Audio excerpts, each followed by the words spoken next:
उसके 2 बच्चे थे। दोनों बच्चों को लेकर के दोनों पति पत्नी अपना कमाते थे, खाते थे। और धीरे धीरे करके बच्चे भी सयान होने लगे। 7-8 साल का बड़ा बेटा हो गया, 5-6 साल का छोटा बेटा हो गया। और कुछ दिन के बाद पति बीमार हो गया और मेरे भाई बहन फिर वो उठा नहीं, पति खत्म हो गया। उस माँ को अपने दोनों बच्चों को लेकर के अकेले ही उनकी जिम्मेदारी, उनका पालन पोषण करना पड़ा। मजूरी धतूरी करके दोनों बच्चों को बड़ा की और धीरे धीरे करके जब बच्चे दोनों बड़े हुए तो दोनों कमाना शुरू कर दिए। धीरे धीरे करके उनकी सारी परेशानियां दूर होती रही। और वो बूढ़ी अम्मा जो माँ थी, भगवान भोलेनाथ को अपना गुरु बनाई थी। कहते जिनका कोई नहीं होता उनका भगवान होते हैं। बड़े हो गए दोनों बच्चे। पहले बड़े बेटे की शादी हुआ, 1-2 साल बाद छोटे बेटे की भी शादी कर दी। उसके बाद क्या हुआ, साल खाड़ तो ऐसे ही बीत गया। इनको उनको देखी देखा में बूढ़ी अम्मा और बूढ़ी हो गई, लेकिन वो भगवान की भक्ति से विचलित नहीं हुई। पहले अपने भगवान के लिए सुबह उठती, बाबा भोलेनाथ के लिए बढ़िया बढ़िया फूल छांट कर तोड़ कर लाती और बेल का पत्ता लाती, धतूर लाती। उसके बाद वो स्नान करके भगवान की पूजा करने बैठ जाती। पूजा करने के बाद तब वो सारे कामों को करती।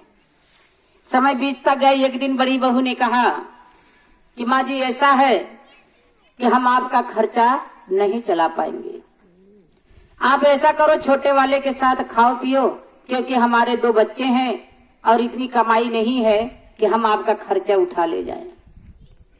बूढ़ी अम्मा ने कहा कोई बात नहीं बेटा, मैं छोटे बेटे से अपने कह दूंगी, वो मुझे खाना खिला देगा।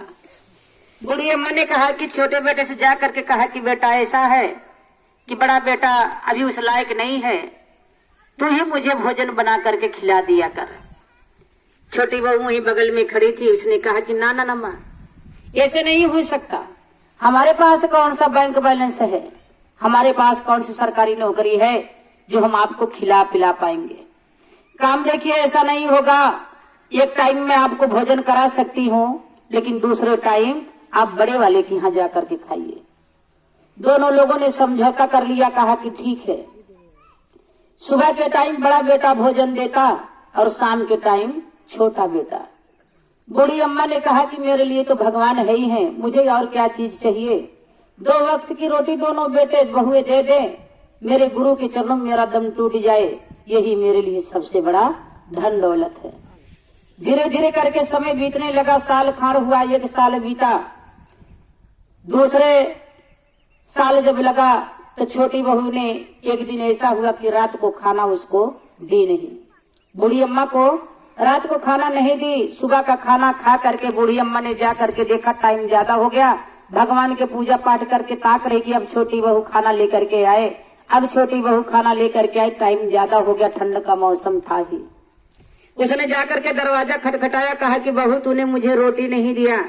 छोटी बहू ने कहा कि अम्मा जी ऐसा है कि आज आटा नहीं है और पैसे भी नहीं, इसलिए आज आप बिगर रोटी के सो जाओ। बड़ी अम्मा को भूख लगा था, बड़े बेटे के पास गई। उसने कहा कि बेटा छोटी बहू के पास आज पैसे नहीं है, आटा भी नहीं है और मुझे रोटी नहीं मिला, तू ही मुझे रोटी दे दे। बड़ी बहू ने जब सुना तो तुरंत झिझक करके सासू अम्मा को भगा दिया। रोती हुई बूढ़ी अम्मा आई और आकर के महादेव के चरणों को पकड़ करके आंसू बहाते हुए सो गई। उस दिन तो बीत गया। दूसरे दिन फिर वही हाल हुआ। सुबह भोजन कर ली बूढ़ी अम्मा, फिर शाम के छोटी बहू ने रोटी नहीं दिया। फिर उसने जा करके पूछा कि छोटी बहू तूने रोटी नहीं दिया। छोटी बहू ने कहा क्या बताऊं, अभी पैसा नहीं है इसलिए आटा नहीं आ पाया, रोटी नहीं बन पाया। उसने सोचा कि बड़े वाले के पास जाऊंगी तभी वो भी यही कहेगा।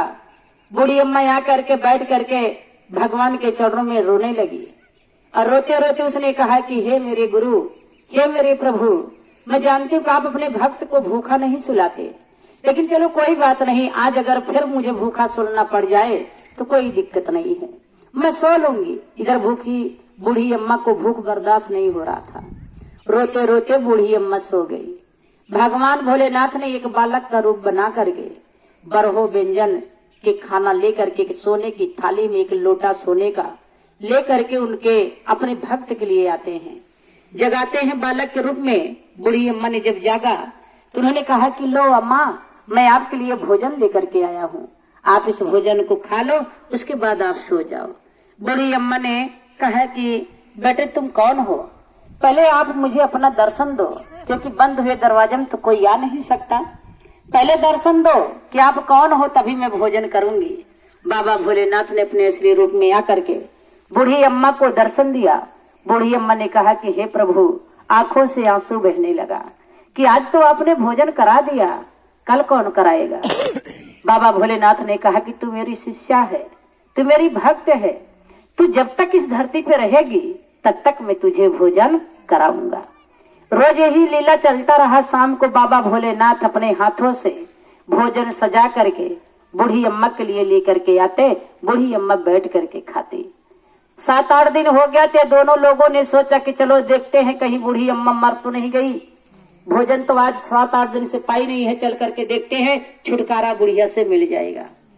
दोनों बेटे दोनों बहुए आते हैं, दरवाजा जब रात को खोलते हैं तो बूढ़ी अम्मा को देखते हैं कि भोजन थाली में लेकर के बैठ करके कर रही है, और एक से बढ़ के एक भोजन था, सोने का थाली था, सोने का लोटा। चारों लोगों की आंख फटी की फटी रह गई कि हम लोगों ने तो भोजन दिया नहीं और इतना बढ़िया भोजन आया कहाँ से। छोटी बहू ने कहा कि बड़ी दीदी, हमें लगता है कि माँ हमारी बाबा भोलेनाथ की पुजारन है, इसलिए बाबा भोलेनाथ ने इनको जो है सोने के थाली में और बरहो व्यंजन लेकर के इनको खिला रहे हैं। और बूढ़ी अम्मा देखिए पहले से भी बेहतर हैं। जब उन लोगों ने देखा, मन ही मन सब लोगों पछताना शुरू कर दिए कि चलो हम अपने माँ से क्षमा मांगते हैं, अपने भूल चूक को माफ करते हैं, माफी मांगते हैं, माँ हमें जरूर माफ करेगी। चारों लोग आते हैं, कहते हैं माँ, चरण को बूढ़ी अम्मा को पकड़ करके कहते हैं माँ हमने बहुत गलती किया, आपको भोजन नहीं दिया, लेकिन हमको नहीं पता था कि जिनका कोई नहीं है उनका देवादिदेव महादेव शिव गुरु। एक बार प्रेम से बोलिए उमापति महादेव की जय।